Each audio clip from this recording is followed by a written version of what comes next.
Buenos días, hermanos. Dios les bendiga grandemente. Continuamos con nuestra escuela bíblica dominical, libro por libro. Estamos en el tomo 8. Hoy iniciaremos el estudio 21 y continuamos en Jeremías, cuyo título es Una carta de consuelo. Nuestro versículo clave se encuentra en Jeremías 29:11. Y así nos dice la palabra de Jehová nuestro Dios. Porque yo sé los pensamientos que tengo acerca de vosotros, dice Jehová, pensamientos de paz y no de mal, para daros el fin que esperáis. Nuestra primera parte tiene por título Los receptores de la carta. Y vamos a cubrir Jeremías 29 del 1 al 3. Y esto dice la palabra de Jehová nuestro Dios. Estas son las palabras de la carta que el profeta Jeremías envió de Jerusalén a los ancianos que habían quedado de los que fueron transportados, y a los sacerdotes y profetas, y a todo el pueblo que Nabucodonosor llevó cautivo de Jerusalén a Babilonia. Después que salió el rey Jeconías, la reina, los del palacio, los príncipes de Judá y de Jerusalén, los artífices y los ingenieros de Jerusalén. Por mano de Lasa, hijo de Safán, y de Gemarías, hijo de Hilcías, a quienes envió Sedequías, rey de Judá, a Babilonia, a Nabucodonosor, rey de Babilonia. Decía, un problema empezó a suceder. Y miren que esta frase que pongo aquí, mirad que nadie os engañe, es algo que siempre antecede la advertencia de que viene engaño, viene ilusión pasajera, viene mentira y que tenemos que estar alertas, tenemos que discernir, tenemos que estar en oración y tenemos que estar familiarizados con la palabra y el carácter de Dios. Porque como siempre y en todo lugar, los profetas empezaron a alimentar al pueblo de Dios en cautividad con falsas esperanzas. Y aquí especulamos, porque son muchas las cosas que ellos están hablando, pero una de ellas es que la liberación vendrá pronto, que no va a ser mucho el tiempo que estén cautivos, que Dios va a salir en su favor a liberarlos, que es cuestión de momento nada más para que Dios extienda su poderosa mano y los libre y los babilonios sean destruidos, lo cual no es verdad. Pero el que desprecia o ignora la verdad siempre va a ser presa de la mentira. Y miren que sucedió hace tantos años y hoy nosotros también continuamente miramos esta misma situación. La mentira siempre parece dulce, como que toca esos aspectos nuestros que queremos oír, aquello que de lo cual anhelamos ser alimentados, una esperanza falsa, pero sin mucho compromiso, sin mucho esfuerzo, sin mucha dedicación, algo que podamos obtener rápidamente por el solo hecho de que lo creemos, sin mirar los procesos, sin hacer casi completamente nada. Miren, hoy en nuestros días con esta situación de la pandemia, ¿cuántas personas se descuidan? Y su respuesta es, yo tengo fe. Yo tengo fe que Dios me va a librar, yo tengo fe que no me voy a enfermar. Es como que si esto fuese una cuestión de fe ilusoria o falsa. ¿Qué es la fe? La fe viene por el oír y el oír por la palabra de Dios.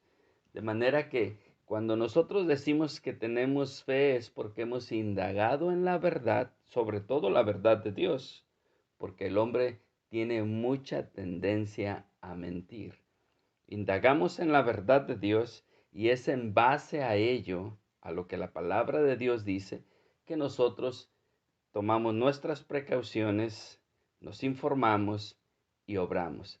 Pero cuando nuestra fe está basada sobre todo en la ilusión de que algo sea o algo no sea, esa fe está basada en una mentira y sin duda alguna será para destrucción. Miren por eso lo que dice la palabra de Dios allá en segunda a los Tesalonicenses capítulo 2 versículos del 9 al 12.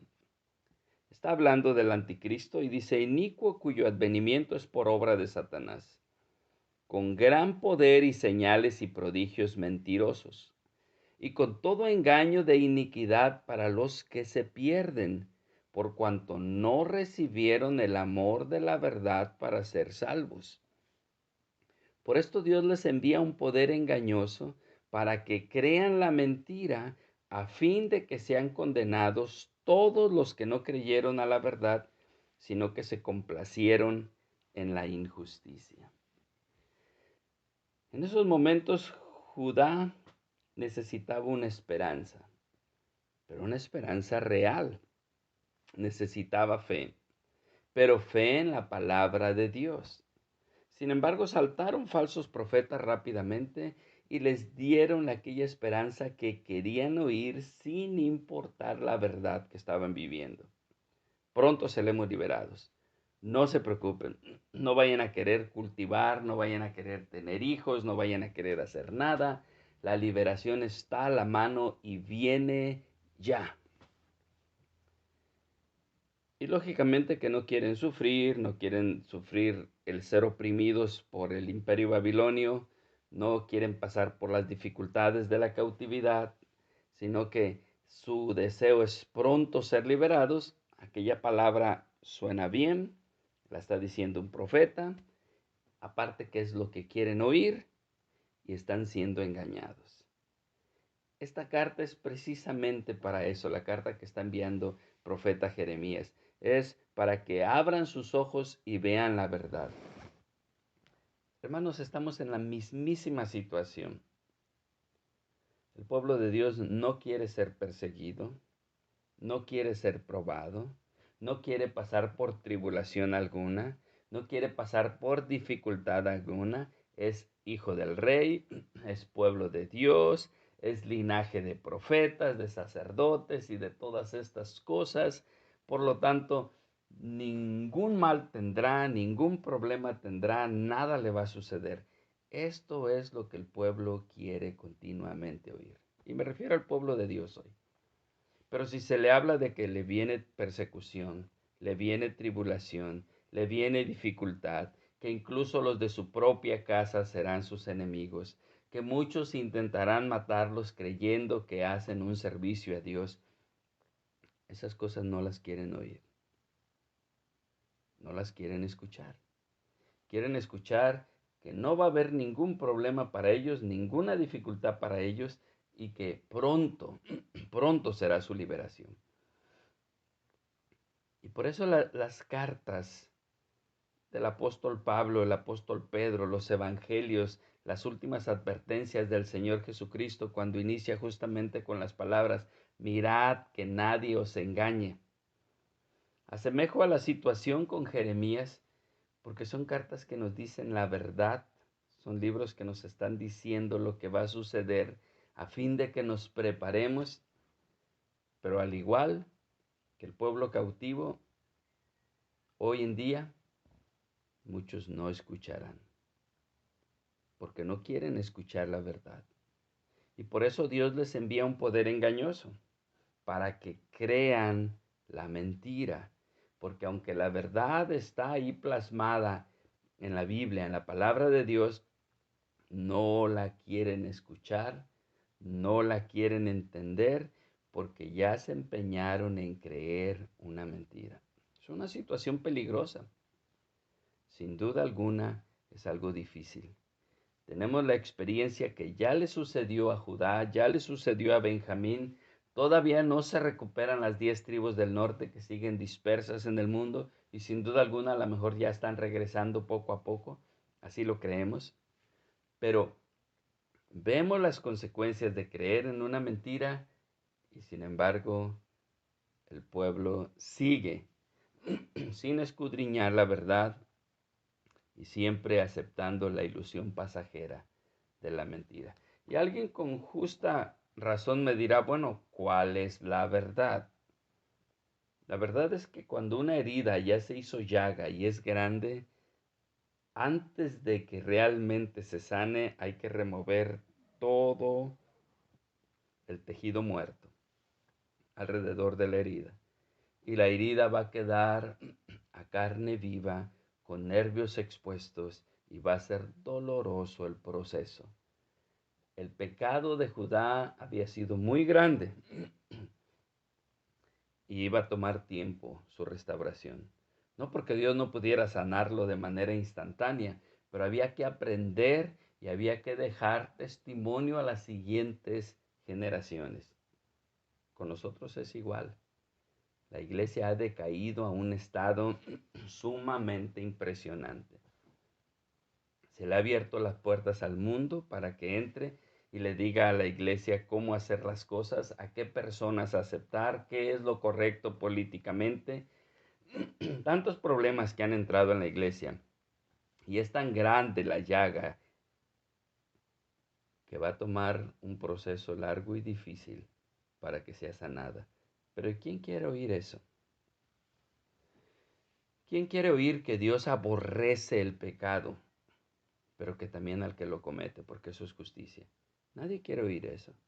Todo el mundo quiere oír Dios aborrece el pecado, pero ama al pecador. ¿Quién quiere oír el Salmo 7:11?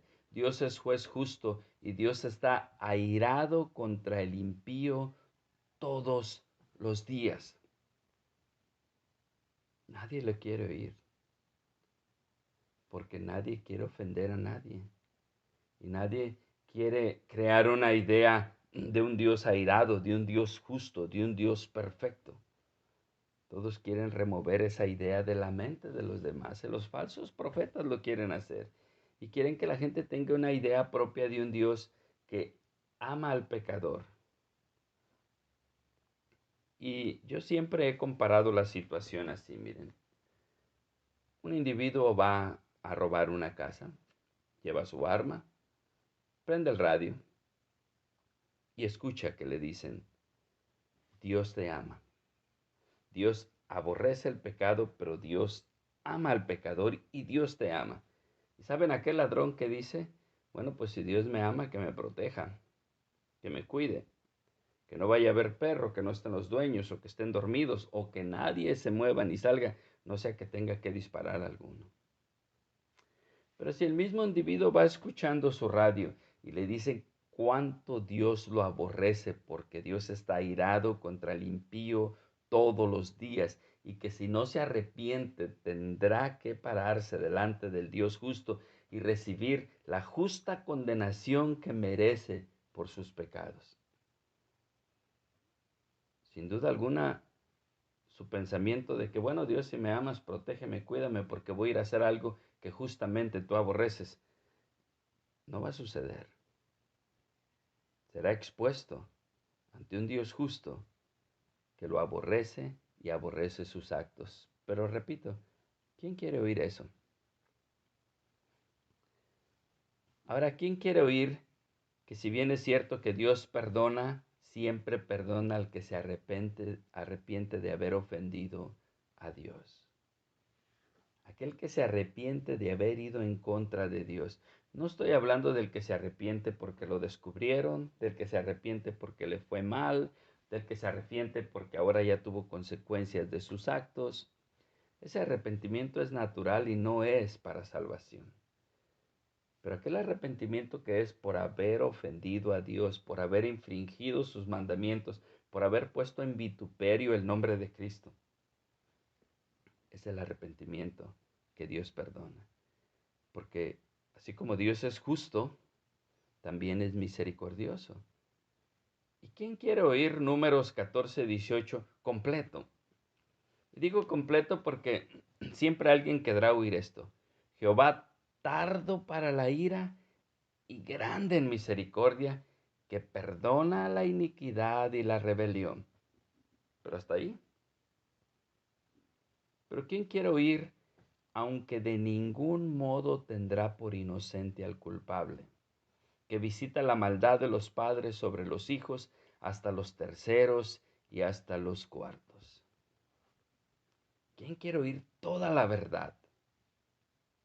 El saber que es verdad que Dios es lento para la ira, grande en misericordia y que perdona la iniquidad y la rebelión. Sin embargo, es importante saber que no tiene por inocente al culpable. Dios es justo Pero gloria a Dios que también es misericordioso. Cuando nos hemos arrepentido de haberle ofendido a Él, aun cuando nadie lo sabe, aun cuando no nos descubren, aun cuando todavía nos está yendo bien a causa de la maldad que hicimos, nos arrepentimos, renunciamos al beneficio del pecado y nos volvemos a Dios. Y entonces Él se complace en el corazón contrito y humillado, y en su gran misericordia perdona la iniquidad y la rebelión. Ahora, ¿quién quiere oír que Dios disciplina a los suyos? Y que la disciplina muchas veces no está basada en lo que nosotros queremos, sino en justa aplicación de la ley de Dios. Si soportáis la disciplina, Dios os trata como a hijos, porque ¿qué hijo es aquel a quien el Padre no disciplina? Pero si se os deja sin disciplina, de la cual todos han sido partícipes, entonces sois bastardos y no hijos. Y es interesante porque estamos en una sociedad en donde se les enseña a los padres que no disciplinen a sus hijos, bueno, por lo menos con la vara, porque les dañan el amor propio, porque los afecta en su estructura social, por tantas cosas según la nueva sociedad, la cual hoy no soporta las generaciones producto de estos pensamientos y principios.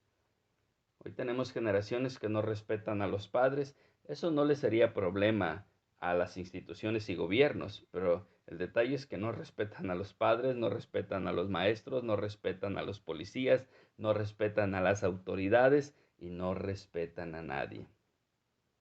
Y es el producto de una generación sin disciplina.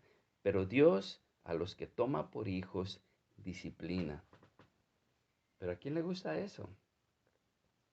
¿A quién le gusta oír que la situación que está viviendo es a causa de su pecado, a causa de que se burló de Dios, a causa de que puso en vituperio el nombre del Señor, a causa de que pecó deliberadamente sabiendo que era contrario a la ley de Dios, aún así pecó? Y de pronto ahora tiene consecuencias y le está yendo mal, y a veces en el sentido natural de las cosas. Me refiero a la ley moral de Dios, que simplemente están siguiendo la secuencia de sus actos. Hay una acción y hay una reacción. Ni siquiera todavía está la intervención directa de Dios en disciplinar.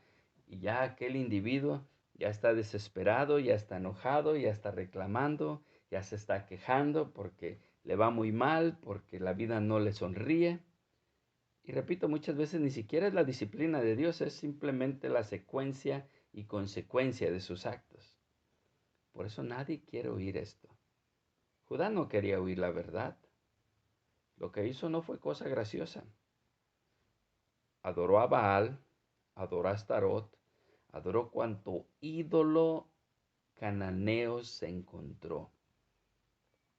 Se apartó de Jehová Dios. Era grande y grave su llaga.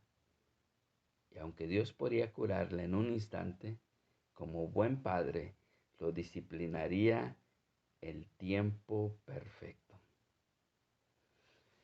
Yo quiero cerrar de esta manera. En algún momento te apartaste de Dios, pusiste en vituperio el nombre de Cristo, hubo quien se burlara del cuerpo de Cristo, de la iglesia a causa de tus acciones, de tus actos, de tus pecados. Y ahora vienen las consecuencias. Dale gracias a Dios. Porque solamente los bastardos se quedan sin disciplina. ¿Y quiénes son los bastardos? Aquellos que no son hijos legítimos. Dale gracias a Dios si ahora te han venido las consecuencias. Deja de estar quejándote y entiende que tu pecado fue grave, que no pecaste contra otro hombre, pecaste contra Dios, y que ha de haber un proceso de sanidad, porque eso te beneficia a ti y a mí, no porque Dios lo necesite. Él te puede sanar en un instante, porque Él es fiel y justo. Él es fiel porque siempre perdona a aquel que se humilla, pero es justo porque Él sabe lo que necesitamos. Así que no seas igual a Judá, presto a escuchar falsas promesas, falsas profecías, mentiras, y más bien abre tu corazón a la palabra de Dios y entiende, Dios está airado contra el impío todos los días. Y es verdad que es grande en misericordia y es lento para la ira, pero Él de ningún modo tiene por inocente al culpable. Al que no se arrepiente no se le puede perdonar. Y si estás en disciplina de Dios, gózate y alégrate. No es la mejor situación, pero te está diciendo que eres su hijo. Y eso es lo más maravilloso que podemos entender. Sin embargo, si has hecho lo malo y no te ha pasado nada, por lo contrario, has mentido, has robado, has sido infiel, y no solamente no te han descubierto, sino que te salen más oportunidades y te va bien, quiero decirte más bien que te preocupes. Porque si no has sido disciplinado es porque eres un bastardo. Dios no te considera su hijo. Y no hay nada peor que eso. Hermanos, el Señor les bendiga grandemente. Continuamos aquí en nuestro estudio 21 mañana, si Dios quiere. Cuídense mucho. Escudriñad las escrituras, porque ellas son las que nos dan testimonio de Cristo Jesús. Y Cristo Jesús es la verdad. Dios les bendiga.